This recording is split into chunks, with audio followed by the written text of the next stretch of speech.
bienvenidos una vez más a Bienestar Comunidad Terapéutica. Yo soy Yadira Fuentes y hoy estoy muy contenta porque tengo de invitada a Ixchel Trejo. Ella es cofundadora de Confidare, es psicóloga clínica con un diplomado en adicciones. ¿Cómo estás, Ixchel?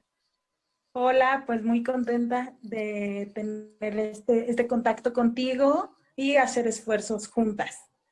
Sí, Ixchel. Bueno, justo les quiero contar un poquito cómo conocí a Ixchel. De hecho, pues nos vamos conociendo físicamente ahorita. Nuestro Mm, contacto ha sido por teléfono porque ella me ayudó un poquito con un paciente que yo traía, justo hablando de este tema de adicciones. Entonces se me hizo súper interesante y quería que Ixchel les contara. Sí, fíjate, Ixchel, que es muy importante cómo vemos nosotros al paciente, ¿no? Siempre estamos como muy enfocados al paciente, pero ella me hizo ver como esta parte también de la familia. Entonces quisiera que nos contaras, Ixchel, un poquito cómo es esta dinámica que se da en una familia con uno de los integrantes que es adicto.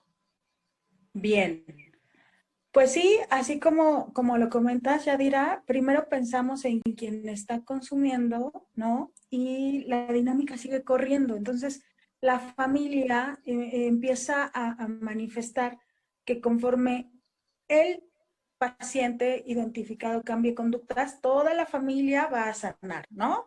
Sin embargo, difícilmente se toman tiempo para atender lo que está provocando en el resto de la familia las conductas a partir del consumo. Bueno, esta, primero tenemos que aclarar que la adicción es una enfermedad y como Claro. enfermedad necesita ser atendida, ¿no? Eh, en esta atención, pues hay un conjunto de profesionales para trabajarla de la manera más óptima, que pudiera tener un resultado más amable. Parte médica, psicológica, un consejero en adicciones, un terapeuta familiar, vamos, y entonces se vuelve una situación muy compleja de abordar, ¿no? La estructura de la familia va a tener fuertes momentos porque no saben cómo aceptar esto que está sucediendo, ¿no? Además, en este punto, ¿no? La familia empieza a tener una serie de emociones muy encontradas que no le van a permitir ser amable con quien consume, ¿no? Y tampoco le van a permitir ser saludable con uno mismo, con quien está siendo testigo de la enfermedad. ¿Qué emociones podrían ser estas, Ixchel? Culpa, no sé, Dependiendo, sobre todo creo, ¿no? culpa, sí, hay muchísima culpa. Ese es un factor común en la mayoría de las familias, ¿no? Enojo, no sé Ujú. por qué está sucediendo esto, ¿no? Mucha vergüenza. Sí. La vergüenza ocurre entre la pareja de quien consume, ¿no? Entre los hijos de quien consume, entre los papás de quien consume. Y este factor vergüenza, si lo sumamos a la culpa, dificulta mucho pedir información, pedir ayuda, porque voy a tener que exponerme y hablar de mi malestar y de lo que se vive dentro de casa, ¿no? Hay dolor, como mencionabas también, eh, miedo e incertidumbre, ¿no? Generalmente pintamos escenarios muy catastróficos y no sabemos cómo reaccionar ante ello, porque todas las familias, a partir de que empiezan a tener una situación de esta naturaleza, todas hacen algo para poder solucionarla. Tal vez no lo hacen de la manera más efectiva, pero inevitablemente sí buscan solucionar, ¿no? ¿Y para quién Ujú. piden ayuda primero? Para quien consume. Entonces, ahorita vamos a hacer otra propuesta. Soledad, muchas veces las familias empiezan a hacer conspiración del silencio, es decir, nos pasa esto a nosotros, nos vamos a blindar y no le vamos a decir A nadie. absolutamente nada a nadie. Que Ujú. no se enteren los tíos, que no se enteren los otros primos, porque nos van a criticar. Entonces ahí ya vamos enlazando otros factores. Eh, Puede haber también apatía, ¿no? estarte enfrentando este tipo de situaciones es agotador, entonces, ¿sabes qué? Ya no me involucres. Ujú. Y a lo mejor ahí darse como también una separación de los miembros de la familia, ¿no? Sí, por supuesto, empiezan a haber rupturas porque dentro del problema del consumo nos vamos a encontrar que la dinámica cotidiana, incluso la comunicación y la conducta de todos los miembros involucrados van a cambiar y se van a hacer disfuncionales como resultado del proceso adictivo. ¿Sí? Y no solo eso, sino estos vínculos que existen entre los miembros de la familia se irán distorsionando también. Y corremos riesgo de empezar a manifestar conductas codependientes, ¿no? Por ejemplo, algo que piden muchísimo en sesión las señoras es, por favor, vengo a consulta, ¿no? Vengo a trabajar para que entonces yo lo pueda ayudar. Lo pueda cambiar, ¿no? Ajá. Exacto. Para que lo pueda ayudar, para que lo pueda cambiar. No, eso no es posible. De entrada, pues hay que cerrarles esa posibilidad, ¿no? Cada quien tendría que hacerse responsable de su propia situación, de su propio malestar. O las mamás, ¿no? El tema de la codependencia se da en hombres y mujeres, por supuesto. Sin embargo, las mujeres somos más proclives a establecer este tipo de vínculos de esta manera tan rescatadora, ¿ok? Sí. El varón lo establece desde una manera donde busca que le cubran las necesidades. Vamos, nos encontramos los dos roles, ¿eh? No es exclusivo uno del otro. Sí, sí, sí. Y hay mamás que lo mismo, es que dime cómo puedo ayudarlo. Bueno, de entrada, no la ayuda es para quien la pide, no para quien la necesita. Punto número uno, Sí, y regla muy de oro. importante. Para quien la pide y no para quien la necesita. Eh, ¿Cómo puedo ayudarlo? Haciéndote responsable de ti. Y entonces empezar a diferenciar de qué puedes hacerte cargo tú y de qué se tiene que hacer cargo el otro. Uh-huh. Porque si yo rescato todo el tiempo, voy a facilitar la conducta adictiva, que no solo es el hecho de consumir, ¿ok? La conducta adictiva tiene que ver con mentir, robar probablemente, ajá, hacer situaciones de caos, de conflicto. Y la persona consumidora, conforme se agrava el problema, pues va tomando una postura de víctima y puede encontrarse, ¿no? Con un perseguidor o con un rescatador. Esto se le conoce triángulo del drama, ¿no? Que es una manera en la que nosotros podemos entender cómo se da esta dinámica disfuncional como un juego de tres posiciones básicas, ¿no?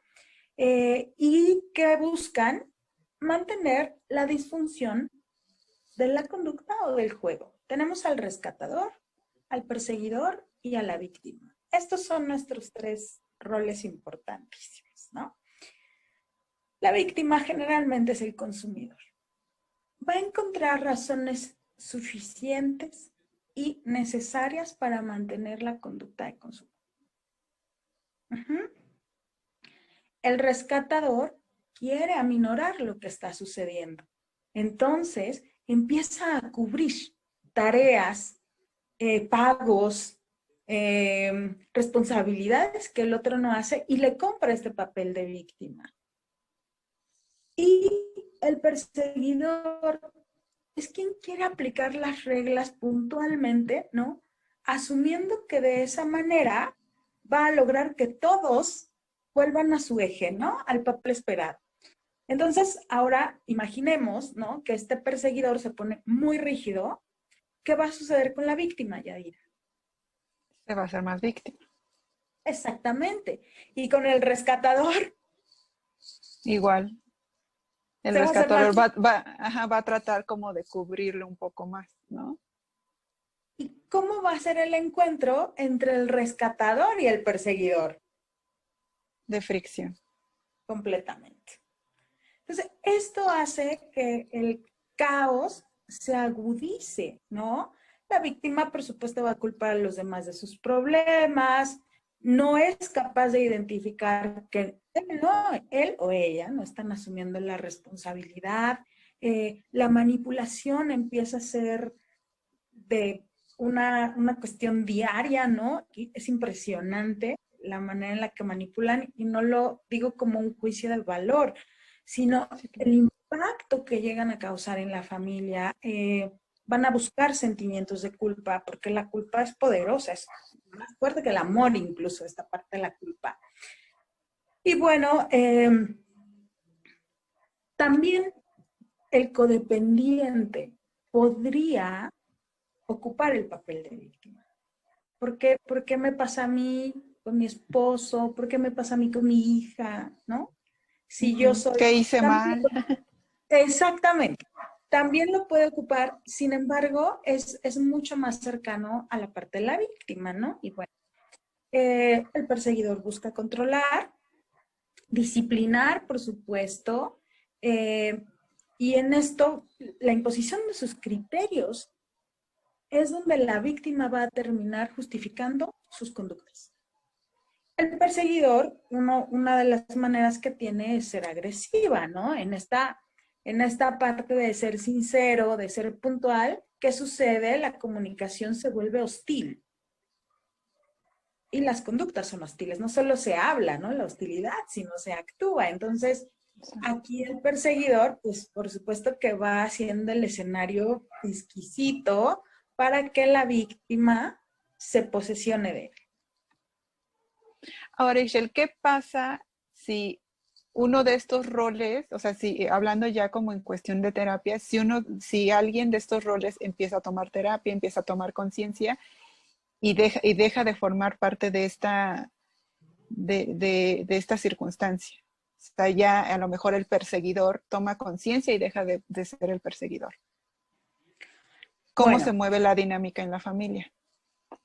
primero, está interesante lo que dices, ¿no? Primero, nadie resuelve lo que no identifica. Así que es importante, ¿no? Una vez que ya se dieron cuenta de que sí hay una dinámica muy puntual entre ellos y que además reconozcan su rol, ¿no? No hay roles puros de entrada, no hay roles puros. Nos los vamos cambiando, pero sí hay uno que se parece más a nosotros. Eh, ¿Qué sucede? Bueno, este proceso de concientización lleva algunas sesiones, vamos a ponerlo así, algunas sesiones. Eso es importante decirlo también. Sin embargo, llevarlo al acto, no sabemos cuántas sesiones pueda llevar. Es decir, yo ya sé que sí, que soy codependiente, ¿no? Que por mi forma de ser, el rol de ser perseguidor me va, sí, sí soy, pero es muy difícil desvincularte, como tú lo mencionabas, ¿no? ¿Cómo haces para salirte? No te sales, sobre todo si sigues viviendo en el mismo espacio. Ok. Es difícil, ¿no? ¿Qué pasa? Pues sí, podemos ir manteniendo ciertas distancias, ir tomando posturas un tanto más saludables o distantes, pero es difícil desvincularte porque además hay muchísimos efectos a mediano y largo plazo de lo que implica tener una pareja adicta, de lo que implica tener una figura parental adicta. Y depende de la edad, ¿no? Que tengamos Sí. cuando esto sucede. Nos deterioramos junto con ellos. También empezamos a tener conductas adictivas como las que tienen ellos. Entonces esto se vuelve mucho más complicado, ¿no? ¿Cuál sería una estrategia?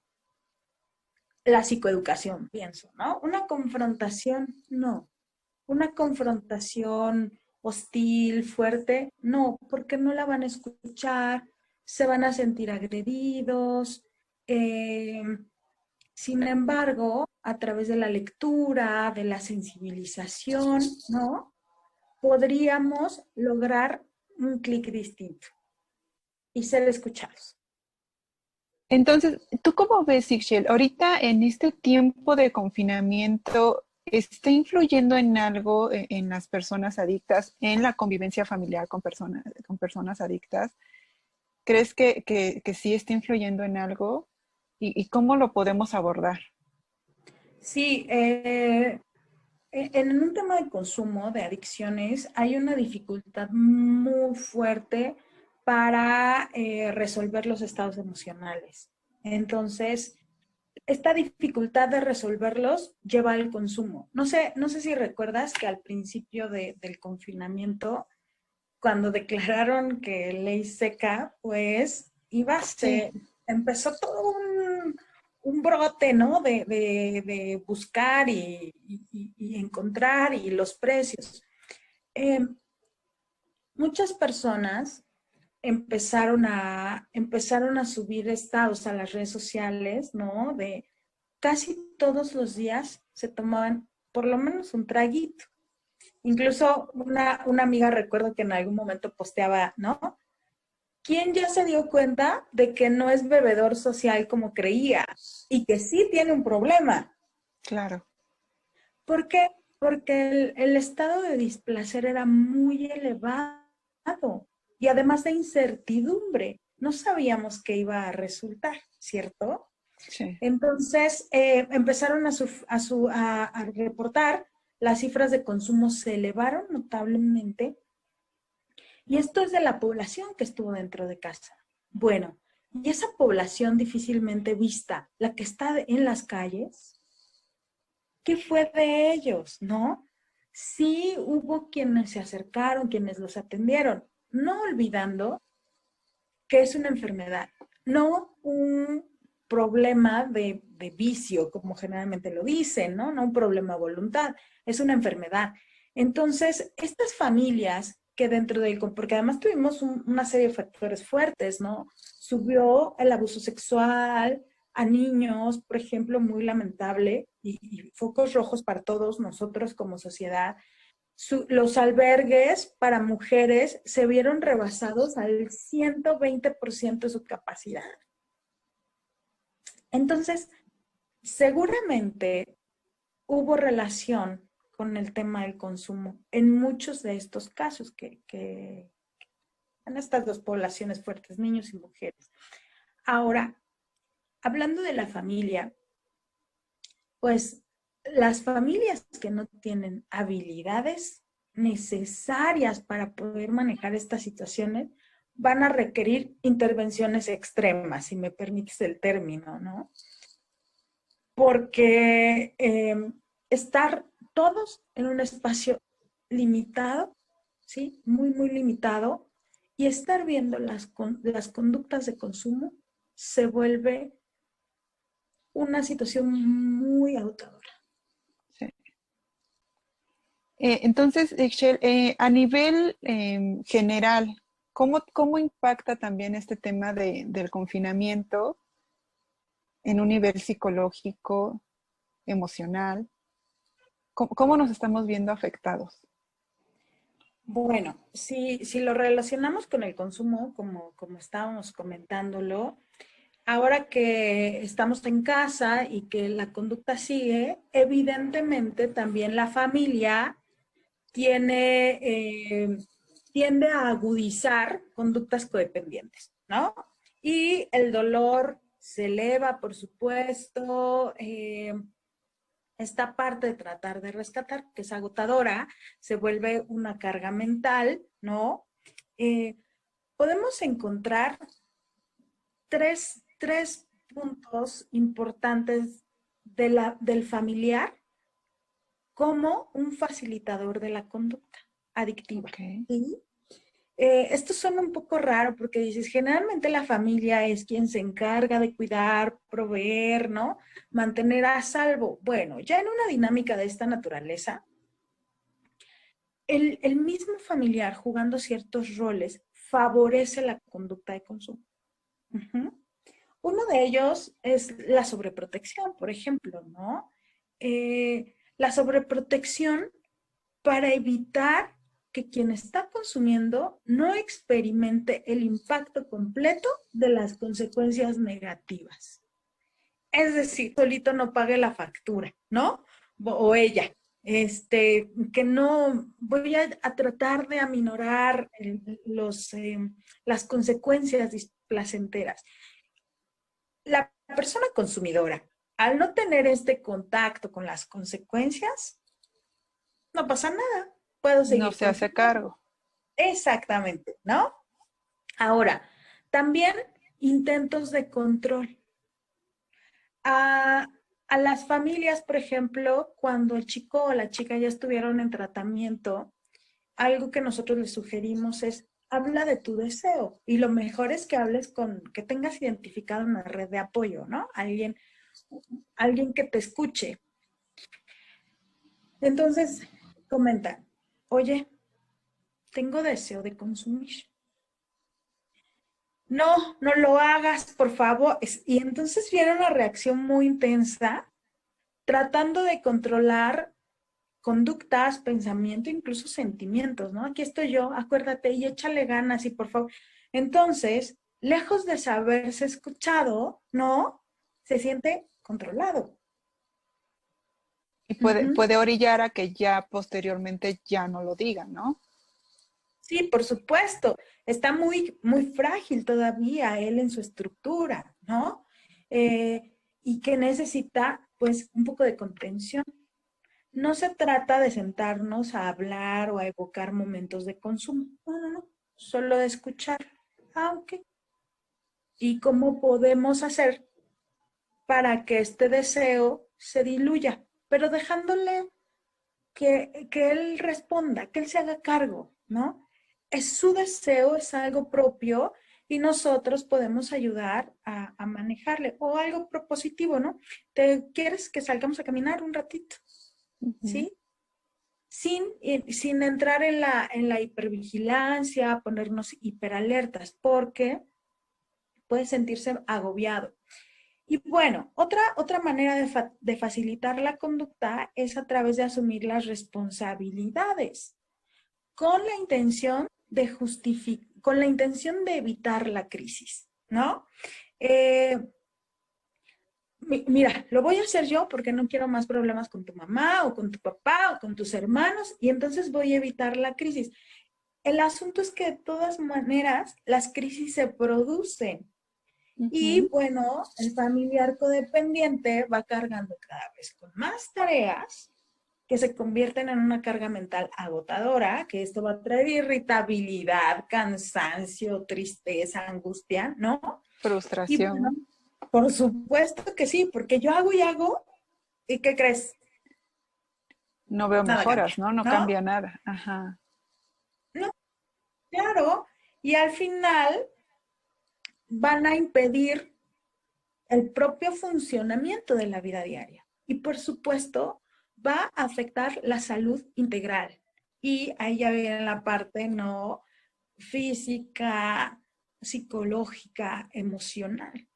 Entonces, es una situación muy compleja que además nos puede dar para charlas y charlas y charlas, ¿no? Porque en la pareja se mantienen ciertas conductas, en los hijos otras, en los padres otras, en los amigos, ¿no? Aquí ya también es posible pensar en los tipos de personalidades que cada uno tiene y qué conductas se facilitan dependiendo de nuestras características. Muy bien, Ixchel. Pues estaría bien que en alguna otra ocasión que nos regales tu tiempo, nos hablaras, ¿no? Un poquito más sobre esto que nos mencionas, cómo se van siendo las conductas también dependiendo de nuestro carácter, de nuestra forma de ser, cómo nos vamos comportando ante todo esto. Pero ahorita me gustaría que nos contaras cómo tú apoyas a las familias con miembros adictos, qué es lo que haces tú. Bueno, hay un libro interesante de Vernon Johnson que dice, el alcoholismo incluye a los alcohólicos. Esa frase me gusta mucho, ¿no? Voy a responder tu pregunta. Es decir, la gente que rodea a una persona químicamente dependiente también es vulnerable a los efectos de la enfermedad. Y la manera en la que nosotros como Confidare buscamos apoyar a esta situación es a través de la psicoeducación. Hay un curso que nosotros diseñamos que se llama Adicción es aprender para ayudar, ¿no? Wow. ¿Qué sucede? Son 4 sesiones lo más simplificadas posibles con mis compañeros de consulta, ¿no? Con Claudia Nazar, que ella es especialista en adicciones, y en ocasiones también nos acompaña un consejero certificado nacional e internacionalmente, Fernando Sánchez, y hacemos cercanía, con la familia, con las familias. ¿Para qué? Les explicamos desde el cerebro adicto, ¿no? Cómo cambia, cuáles son las estructuras que se ven modificadas y de qué manera, la dinámica familiar, por supuesto, la personalidad adictiva, ¿sí? Los modelos de tratamiento, y en esta parte de los modelos de tratamiento buscamos ser lo más sensibles posibles a ambas partes, a la familia y a quien consume, y explicarle por qué no es tan rápido llevar al acto algo que aparentemente ya concientizaron, ¿no? Sin todo el proceso de cambio, que es muy importante y que tiene tiempos muy, muy puntuales. Y cerramos hablando de las conductas codependientes, ¿sí? Y también de algunas estrategias para poder hacernos responsables de ellas, ¿no? O sea, hacernos responsables de este vínculo distorsionado que construimos con quien consume. Uh-huh. Ahora estamos por abrir una nueva fecha, no sabemos exactamente cuándo va a ser, porque nos gustaría que fuera presencial, y si no, pues lo vamos a dejar para principios del 2021, Okay. porque viene una época fuerte de consumo. A partir del 12 de diciembre, nuestro famosísimo maratón Guadalupe Reyes, Guadalupe Reyes. exacto, ¿no? Nos trae un consumo muy elevado, y por supuesto, en esta ocasión no sabemos cómo va a ser, Sí. porque estamos en condiciones completamente distintas a todos los años anteriores. Ok, entonces ya lo están preparando. Si tú nos permites, ahora que ya tengas la fecha, también sería importante que nos la compartieras para que nosotros lo pudiéramos compartir también con los miembros de la comunidad y estén muy al pendiente por si necesitan este tipo de ayuda, puedan acudir a ti. Sí, por supuesto, a nosotros nos ayudaría mucho que ustedes nos hicieran este gran favor, y bueno, independientemente de que se abra el curso, que sería lo óptimo para enriquecernos y hacer redes de apoyo, queda por supuesto abierto el canal de comunicación para una asesoría probablemente, ¿no? Para una escucha, qué pasos se pueden seguir. Y yo les Claro. sugeriría que cuando busquen un tratamiento para un familiar, para un ser cercano, que quien se va a ser responsable, además de que tenga un grupo de ayuda mutua, ¿no? Trabaje psicoeducación, porque no todos los lugares trabajan con psicoeducación. Generalmente se concentran en las conductas codependientes o en las actitudes codependientes, pero no hacen toda esta parte de explicar qué sucede, cómo sucede, cuándo sucede, qué factores se relacionan. Sería importante que lo tomaran en cuenta. Y bueno, si Y nos permite hacer el apoyo para estas situaciones, estaría claro. buenísimo. Sí, y como decíamos al principio, ¿no? Por eso para mí era tan importante que los miembros de la comunidad te conocieran, porque nos enfocamos al adicto, nos enfocamos al paciente y perdemos de vista todo su alrededor, que es sumamente importante. Así es, así es. Y bueno, le delegamos la responsabilidad al paciente identificado, le delegamos la responsabilidad y la carga, ¿no? Cuando tú cambies, todos estamos bien. Sí. Ya, sentencia, ¿no? Y Sí. el paciente dice, claro, como mi familia sigue siendo la misma, ¿no? Yo no voy a cambiar por todos. Hasta que ellos cambien, yo cambio. Entonces, es una relación ahí muy, muy conflictiva para desenmarañar, pero se puede hacer paso a paso, no es inmediato. Sí. Muy bien, Michelle. Pues muchísimas gracias de verdad por regalarnos esta entrevista. Ya nos veremos en otras ocasiones. Y muchas gracias a todos ustedes por ver este video. Si les gustó, por favor, compártanlo, denle like. Por favor, los que nos están viendo en YouTube, ahí piquen en la campanita para que vean los próximos videos que vamos a tener. Y otra vez, muchas gracias, Michelle. Gracias a ustedes por la invitación. Estoy a sus órdenes. Muy bien, entonces seguimos con más en Bienestar Comunidad Terapéutica.